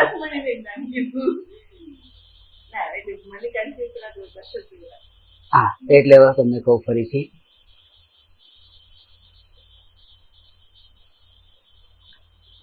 પપ્પાએ થોડી એક વાત અલગ કીધી, પણ હજી હું જે વાતને કહેવા માંગુ છું હજી હું કહી દઉં. એ વાત એ છે કે આ લોખંડ અને સોનું કરતા પણ તમે એમ કીધું ને પારસમણી વધારે, પણ એ પારસમણીની કિંમત પણ એને હશે જેને સોનું બેટર છે લોખંડ કરતા, એને પારસમણીની જેને સોનું લોખંડ બે સરખું જાણી લીધું હોય એને પારસમણીની પછી વેલ્યુ પણ નહીં હોય. એટલે એ જાણવું જરૂરી છે કે આપણે કીધું કે પર્યાયમાં ફળો જ નહીં, પર્યાયમાં ફળો જ નહીં. પર્યાયના ભેદ જેને હશે કે આ અશુદ્ધ પર્યાય છે, આ શુદ્ધ પર્યાય છે, એને પછી દ્રવ્યની મહિમા હશે કે આ દ્રવ્યના આશ્રય અશુદ્ધ થી શુદ્ધ થવાય છે. એટલા માટે આ જ્ઞાનની જરૂર છે.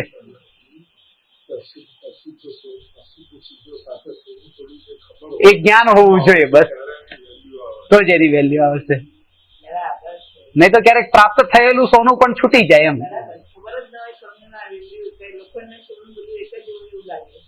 અને અત્યારે આપણે એ જ થઈ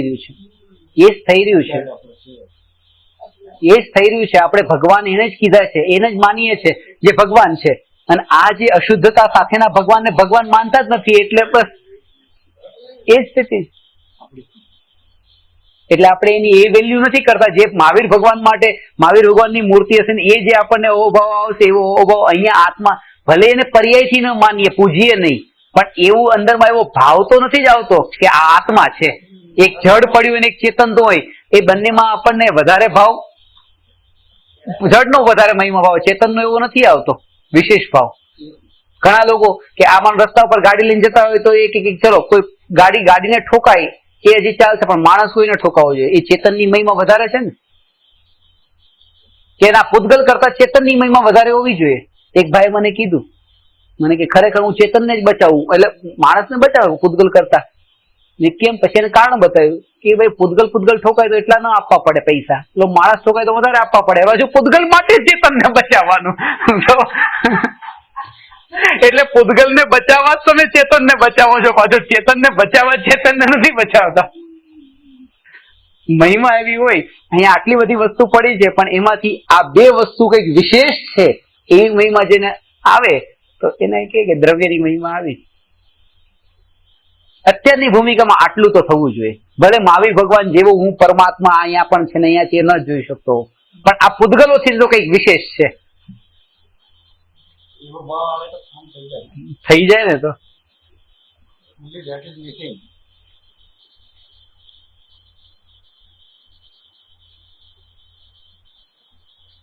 અને આ અમુક વસ્તુ એવી છે કે જેનો નિર્ણય અમુક વખત જ કરવાનો હોય. તમે આ વાતનો નિર્ણય એક વખત કરી લીધો ને, પછી જે ચિંતનની ધારા ચાલતી હોય પછી આ પ્રકારે ચાલતી રહેશે. આ નિર્ણય વારંવાર નથી કરવાનો. એ તો થોડા ટાઈમનું જ કામ છે. જે ફળ મળશે ને થોડું જ છે, પણ એના માટે તમારો કોઈ પ્રેક્ટિસ ઓલવેઝ ચાલુ થઈ ગઈ. એક નિર્ણય કરેલો છે એના બળ પર, પછી એના વારંવાર વિકલ્પ નહીં કરવા પડે. એક વખત કહી દીધું ભાઈ તું આટલું સારું રમીશ, તારે આટલો ચેક મળશે, બસ પતી ગયું. પછી હવે એને દર વખતે વાત યાદ કરવાની જરૂર નથી, કઈ નહીં, પછી બસ એનું ચાલુ થઈ ગયું. હવે એવી રીતે પછી દ્રષ્ટિમાં દ્રવ્ય આવ્યા વગર રહેવાનું જ નથી, વારંવાર એ રહેશે. એને કે જેણે નિર્ણય બરાબર કર્યો છે. નિર્ણયનો અર્થ ત્યાં જ્ઞાન થાય છે. નિર્ણય શબ્દ શ્રદ્ધા માટે નહીં, જ્ઞાન માટે વપરાય છે. તત્વાર્થ.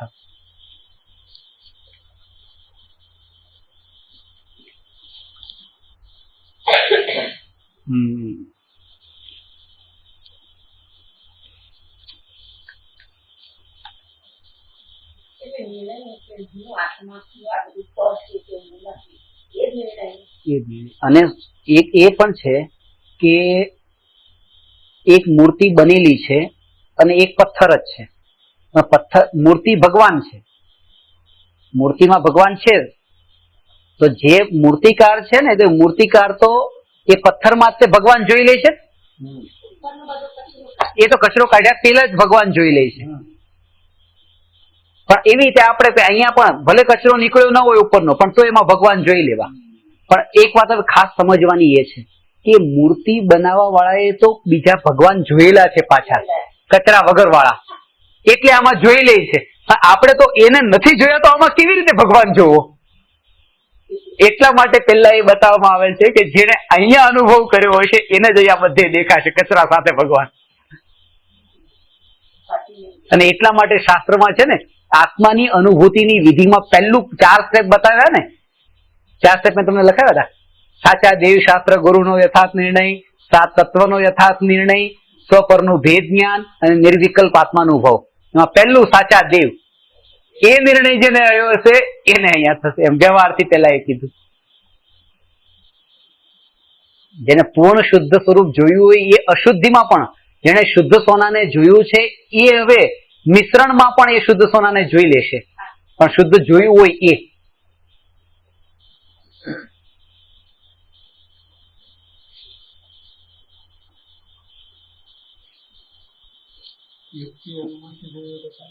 હા, અત્યારે તો એનાથી જ તે જોયેલું છે. હા, અધરવાઇઝ પોસિબલ. અરિયન ભગવાને એ બાર બસ એ રીતે સમોસરણમાં ક્યારેય જોયું હોય સ્વરૂપ. અત્યારે તો આપણે પ્રત્યક્ષ તો નથી જોતા ને. સિદ્ધ ભગવાનનું તો આપણે દેખાતા નથી. હરિયન ભગવાન દેખાઈ શકે છે, પણ અત્યારે અહીંયા યોગ નથી. એટલે અત્યારે તો આપણે એ યુક્તિને અનુમાનથી જ નિર્ણય કર્યો કે ભગવાનનું સ્વરૂપ આવું હોય.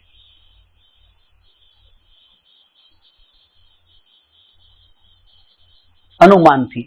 આ અનુમાનનું પણ બહુ જ બળ છે.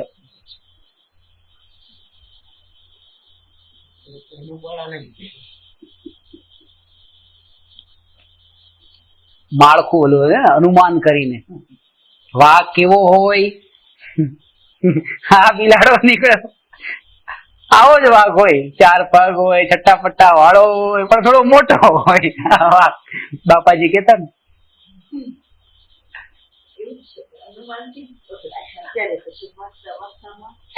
ગુરુ એ જ કહે છે. ખાસ વાત એ જ છે કે ગુરુ એ કહે છે કે આત્મા આવો હોય આવો હોય. હવે એમ કીધું ને કે પૂછ્યું કે વાઘ કેવો હોય, બાળકે પૂછ્યું વાઘ કેવો હોય, ને પછી ત્યાંથી બિલાડો નીકળ્યો ને કીધું કે જો બેટા વાઘ આવો હોય, પણ આનાથી મોટો હોય, આવો હોય બધું બતાવ્યું. અને પછી એ નહીં બતાવવું પડે કોને, પછી એ પિતાએ નહીં બતાવવું પડે. પછી પ્રાણી સંગ્રહાલયમાં ગયા ને છોકરાએ વાઘને જોયો તો પપ્પા જો વાઘ. પછી પપ્પાએ એમ નહીં કીધું બેટા જો વાઘ, છોકરાએ કીધું પપ્પા જો વાઘ. અને પપ્પા કે હા જો આને વાઘ કે, ખાલી પપ્પાએ વેરીફાઈ કરી દીધું. બરાબર, સેમ મારે અનુભવ પોતે કર્યો છે, એમાં પછી ત્યાં નિમિત્ત નતું વચ્ચે. એ ખાલી નિર્ણય કરાવવા પૂરતું હતું, અનુમાન કરાવવા માટે હતું. ગુરુ શિષ્યને અનુમાન કરાવવામાં નિમિત્ત બને છે કે આત્મા કેવો હોય. અનુભવ શિષ્યને પોતાને થાય છે, ત્યારે ગુરુને કહે છે કે આવો અનુભવ થયો. ગુરુ કહે છે બરાબર છે. આ બાપાજી કે મને કીધું હતું, એને મેં રિપીટ કર્યું. માટે પછી માટે ચોથું લાસ્ટ અનુભવ ત્રણ પછી ચોથો અનુભવ છે. બીજો ફૂટનોટમાં વાંચીએ છીએ. ઓહો, જેમ હાથમાં રાખેલા નિર્મળ સ્ફટિક મણીનું અંતર બહારથી સારી રીતે દેખાય છે, તેમ જે પુરુષ સર્વ આગમનું રહસ્ય જાણે છે તથા આગમ અનુસાર ત્રિકાળવર્તી સર્વ પર્યાયો સહિત સંપૂર્ણ દ્રવ્યોને જાણવા વાળા આત્માને જાણે છે, શ્રદ્ધાન કરે છે, આચરણ કરે છે, એમ જે પુરુષને આગમ જ્ઞાન, તત્વાર્થ, શ્રદ્ધાન અને સંયમ રૂપ રત્નત્રયની એકતા પણ થઈ છે, પરંતુ જો તે કોઈ કાળમાં શરીરાદિ પરદ્રવ્યોમાં રાગ ભાવરૂપ મળથી મલિન થયો થકો જ્ઞાન સ્વરૂપ નિજ આત્માને વિતરાગ ઉપયોગ ભાવરૂપ અનુભવ કરતો નથી, તો તે એટલા માત્ર સૂક્ષ્મ મોહ કલંકથી કિલિત કર્મોથી છૂટતો નથી, મુક્ત થતો નથી. વિધાઉટ ફૂલ સ્ટોપ વાક્ય છે આટલે સુધી.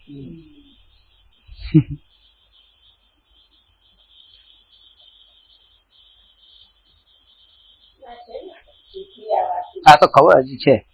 તેથી આ વાત સિદ્ધ થાય છે કે વિતરાગ નિર્વિકલ્પ સમાધિ રૂપ આત્મજ્ઞાનથી શૂન્ય પુરુષની આગમ જ્ઞાન, તત્વાર્થ, શ્રદ્ધાન અને સંયમ ભાવની એકતા પણ કિંચિત કાર્યકારી નથી. બીજી રીતે કહીએ તો આવું અનંતવાર કર્યું છે તોય કઈ વળ્યું નથી, એટલે કાર્યકારી નથી. અને અપૂર્વ નથી, પૂર્વે થઈ ચૂક્યું છે આવું બધું. તો બે વસ્તુ, પાણી છે એ પાણીમાં લાલ રંગનું શરબત છે, એવી રીતે આત્મામાં ક્રોધાદી ભાવ છે આ પર્યાયમાં. બીજી વાત, હવે એ લાલ રંગનું શરબત જે છે એના કારણે ગ્લાસ લાલ નથી. ભલે દેખાતો હોય, ગ્લાસ લાલ દેખાય છે, લાલ શરબત છે એ વાત સાચી છે, ગ્લાસ લાલ દેખાય છે એ વાત પણ સાચી છે, પણ એ ગ્લાસ લાલ નથી. એ રીતે આત્માની પર્યાયમાં ક્રોધાદી ભાવ છે, આત્મા ક્રોધાદી ભાવ રૂપે જણાય છે એવું લાગે છે, પણ આત્મા ક્રોધાદી ભાવ રૂપ નથી થયો. એક ગ્લાસ એ લાલ નથી થયો, એ લાલ નથી એટલે અંદરનું લાલ શરબત દેખાણું છે, નહીં તો ન દેખાત. એ આત્મા સ્વભાવ એ શુદ્ધ છે, એ આત્માની નિર્મળતાના બળે આત્માની પર્યાયમાં રહેલી જે મલિનતા છે, અશુદ્ધતા છે એ જણાય છે.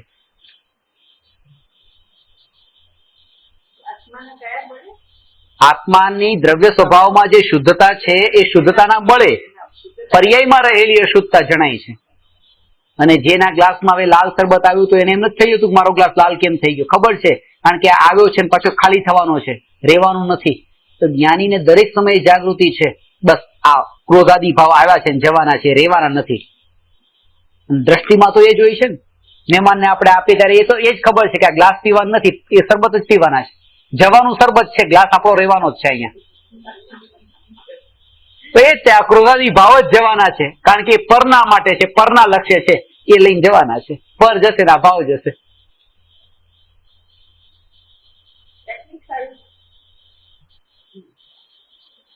ટેકનિક કેટલી સારી છે, જવા દે છે એની સાથે ભાવે જવાના છે.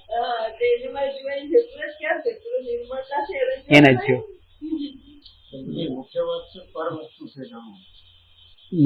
અને એ ખાસ વાત એ છે કે ભલે અશુદ્ધતા, હું આને પ્રાયોરિટી આપું છું કે બસ અશુદ્ધતા જણાય છે એનો આધાર બસ આ શુદ્ધતા છે, બસ એટલે શુદ્ધતાથી મહાન પ્રાયોરિટી આપવા માટે બીજું કઈ નથી.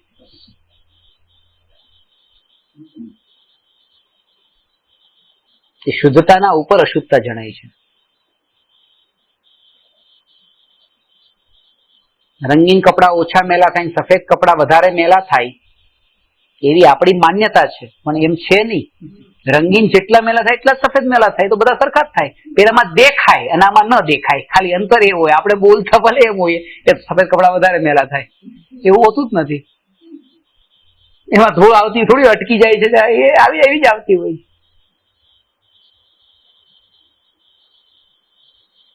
એ સફેદની ઉપર દેખાય છે મેલ, એ રીતે આ જે અશુદ્ધતા છે એ દેખાય છે એ શુદ્ધતાના ઉપર. પિક્ચરના પડદાનું દ્રષ્ટાંત આવે છે ને, એ રંગબેરંગી દ્રશ્યો એ પડદા પર દેખાય છે, કારણ કે પડદો સફેદ છે. એ લાલ રંગના દ્રશ્યથી પડદો લાલ થઈ ગયો તો બીજું જ દ્રશ્ય જે લીલા રંગનું આવવાનું છે દેખાત જ નહીં. એ સફેદ જ છે, એટલે બીજું લીલું દેખાણું, ત્રીજું કાળું દેખાણું, કારણ કે એ સફેદ છે. થિયેટરના માલિકને તો બસ નિશ્ચિંત છે, એને કોઈ કઈ વિકલ્પ નથી, કારણ કે મારો પડદો સફેદ, એને કઈ થવાનું નથી. અને આ બધા જે મહેમાનો હોય જાત જાતના ભાવો કરીને આવી જાય છે આ દ્રશ્યના કારણે. એ આ અજ્ઞાનીની દ્રશ્ય એના જેવી છે. આ ભાવો એની એટલી અસર કરે છે કે જે અંદરનો પડદો નિર્મળ છે એના ઉપર ધ્યાન નથી જતું.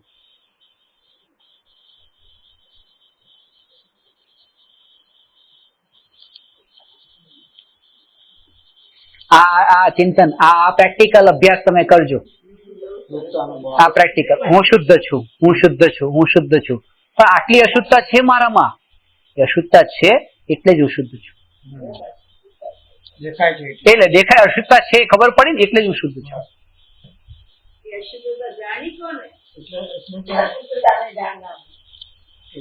પાણીમાં નીચે તળિયે કચરો પડેલો છે અને તમને દેખાયો ને કે કચરો છે, પાણી ગંદુ છે, એ જે વાતને બતાવે છે પાણી ચોખ્ખું છે. એ કચરો તળિયે નીચે પડેલો છે ને આપણે એમ કહીએ છીએ પાણી ગંદુ છે, એ વાતને બતાવે છે પાણી ચોખ્ખું છે, એટલે તળિયા સુધીનો કચરો દેખાઈ ગયો છે. જો એ પાણી ગંદુ હોત તો તળિયા સુધીનો કેવી રીતે દેખાત? એ નિર્મળતા છે. તો ઊંડે ઊંડે ઊંડે ઊંડે પડેલી જે મારા આત્મા મલિનતા મને પકડમાં આવે છે એ વાતને બતાવે છે કે એ મલિનતા જ્યાં સુધી પકડમાં આવે એની પેલા ઉપરનો જે આ દ્રવ્ય સ્વભાવ પૂરે શુદ્ધ છે, શુદ્ધ છે. અને ભલે એ અશુદ્ધતા છે કે ભલે હોય, પણ મારે જયારે પાણી પીવાનું છે ત્યારે એ તળિયે પડેલો કચરો કઈ મને કામમાં આવવાનું નથી, કઈ નડવાનું નથી. પી લઉં પાણી, મારું કામ થઈ જવાનું છે. તો એવી રીતે જે દ્રવ્ય સ્વભાવનો અનુભવ કરવા ઈચ્છે એ કરી શકે છે, ભલે પર્યાયની અશુદ્ધતા પડી હોય, પડી રહેશે, એ નડવાની નથી એને. આચાર્યની શુદ્ધતાનો આપણને ખ્યાલ આવે છે, આટલું જ એને અશુદ્ધતા છે એને ભયંકર દેખાય છે. શાસ્ત્રમાં એને જબરદસ્ત મૂકવું પડે.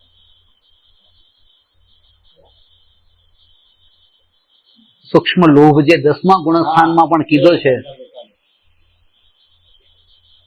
ભગવાન પાસે ત્યાં મહાવિદ્ય ક્ષેત્રમાં બેઠા હોય તો પણ ભગવાનને કે તમે પૂર્ણ, હું અપૂર્ણ, હું અધૂરો, હું અજ્ઞાની. જોડરમલજી લખે છે, જોડરમલજી લખે છે જયારે સમ્યક જ્ઞાન ચંદ્રિકા ગ્રંથ લખવાની શરૂઆત કરી ત્યારે એના પેલા પ્રશ્નોત્તરી લખી છે, પોતે પ્રશ્ન ઉભા કર્યા છે કે આવું કામ પોતે શા માટે લખે છે, આ કેમ લખે છે. આવા ગ્રંથો હતા, એમાં કારણ બતાવે છે કે હું અત્યંત મંદ બુદ્ધિવાન છું તો પણ આવું કાર્ય કરી રહ્યો છું. આ તો એના જેવું કાર્ય છે કે કોઈ જીવ પોતે જીનેન્દ્ર દેવના ગુણગાન ગાવા ઈચ્છે તો એ સંભવ નથી પોતાના મુખેથી. એવી રીતે આ કામ હું કરી રહ્યો છું. કે તમે પોતાને મંદ બુદ્ધિ વાળા કહો છો, ઓછી બુદ્ધિ વાળા કહો છો, પછી આ કામ શું કામ કરો છો, આવું મોટું કામ? કે તો એનું કારણ બતાવે છે કે મારાથી પણ પાછા ઓછી બુદ્ધિ વાળા કેટલાય છે અને એ જીવો માટે આ કામ કરું છું.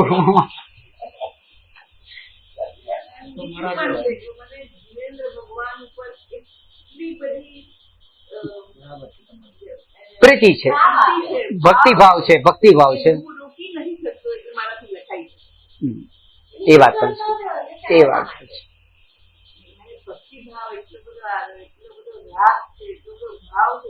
પણ એટલે એનાથી એટલું સોલ્યુશન નથી થતું, એટલું કંટ્રોલ નથી. એટલે તો કંટ્રોલ ન રહ્યો એટલે તમારે લખાઈ ગયું. આ તો કે છે મને પૂરો કંટ્રોલ છે, સમજી વિચારીને લખું છું, આઈ know what I am doing, એમ નહીં.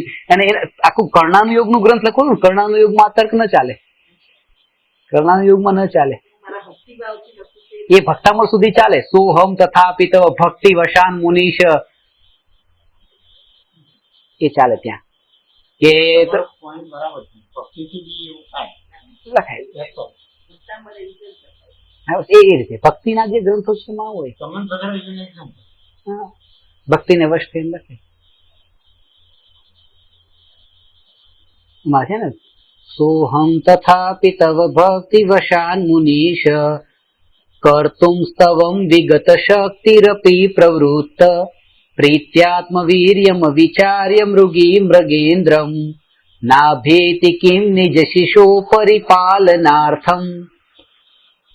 કે હરણી હોય અને એનું બચ્ચું હોય અને એના બચ્ચાને કોઈ સિંહ ખાઈ જતું હોય તો શું ખબર છે હરિણીને કે હું એની સામે જઈશ તો હું પણ મરવાની જ છું, પણ પ્રેમને વશીભૂત થઈને શું એ બચાવવા નહીં જાય?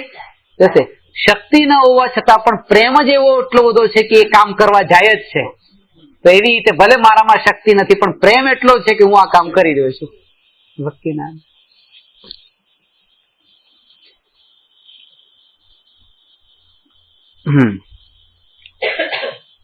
સમજાયું? આજે આટલું આપણે રાખીએ છીએ. વિશેષ લઈશ. છેલ્લે એ બતાવ્યું કે સમ્યક જ્ઞાનમાં જે અન્યથા પ્રવૃત્તિ થાય છે, સમ્યક ચારિત્ર અર્થે થતી પ્રવૃત્તિમાં અયથાર્થતા. આ ટીક કરીને રાખજો. આવતી કહીશ. નમો અરહંતાણમ નમો સિદ્ધાણમ નમો આયરિયાણમ નમો ઉવજ્જાયાણમ નમો લોયે સવસાહું.